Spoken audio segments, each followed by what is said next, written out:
माँ श्यामाकाली पूजा आज तृतीय दिन में पहुंची जहाँकि व्यासनगर सहर में एक गणपर्व रूपे काली पूजा पालन कर परिप्रेक्षी में आम आसी पहुंचीचु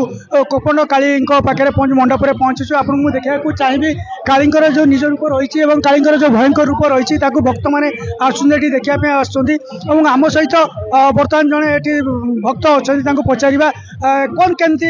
काली पूजा को केमती कौन अपेक्षा करता केमती दुर्गा पूजा पर जो आमर आसे काली पूजा आम मैंने से बहुत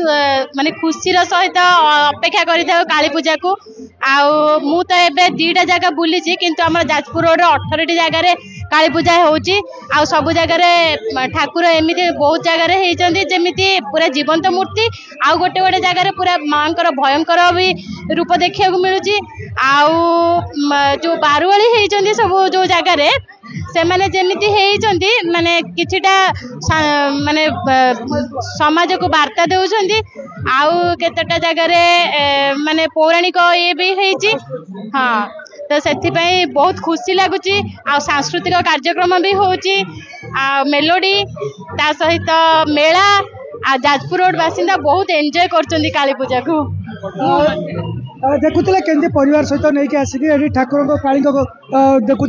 सब प्रोग्राम देखुं सांस्कृतिक कार्यक्रम देखुं आम सहित रही पूजक रही कौन कहे जो माँ पूजा अर्चना बर्तमान कि भाव सरी आते अच्छी जयंती मंगला काली भद्र काली कपाली दुर्गा क्षमा शिवधात्री स्वाहा शोधांग नमस्तुते आमर माँ 20 तारिख दिन माँ पूजा अर्चना अधिवास हो माँ को आवाहन कर विसर्जन करा माँ आज तृतीय दिन रे माँ पूजा पहुँची मेला बहुत बड़ा आकार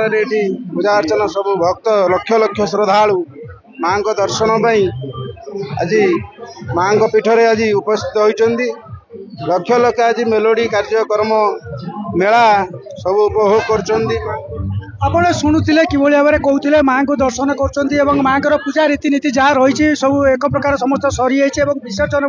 माँ सरी खचाखच भिड़ रही लोक मैंने माँ को दर्शन करने सहित सांस्कृतिक कार्यक्रम एवं जो रही पार्श्व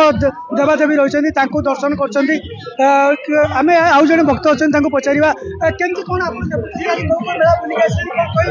ये फास्ट आसिलु हाँ ये बहुत बढ़िया आज्ञा आज्ञा आम जाजपुर रोड काली पूजा तो फेमस आज्ञा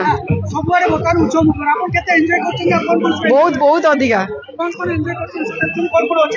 सब प्रकार एबे तो ये मेलोडी चलती काली अच्छी मीना बजार पड़ी खाଇବା पीवा सब किसी शुणुले से कि भाव में कहते ये मीना बजार पड़े ठाकुर अच्छा समस्ते एंजॉय कर रही 31 तारीख पर्यटन कार्यक्रम रही 31 तारीख दिन तार रही मेलन उत्सव रही धूम 11 दिन धरिकी बर्तमान व्यासनगर जो गणपर्व धूमधाम चलो लोक फुल भाव में तार मजा उठे जाजपुर प्रकाश राउत कनक न्यूज।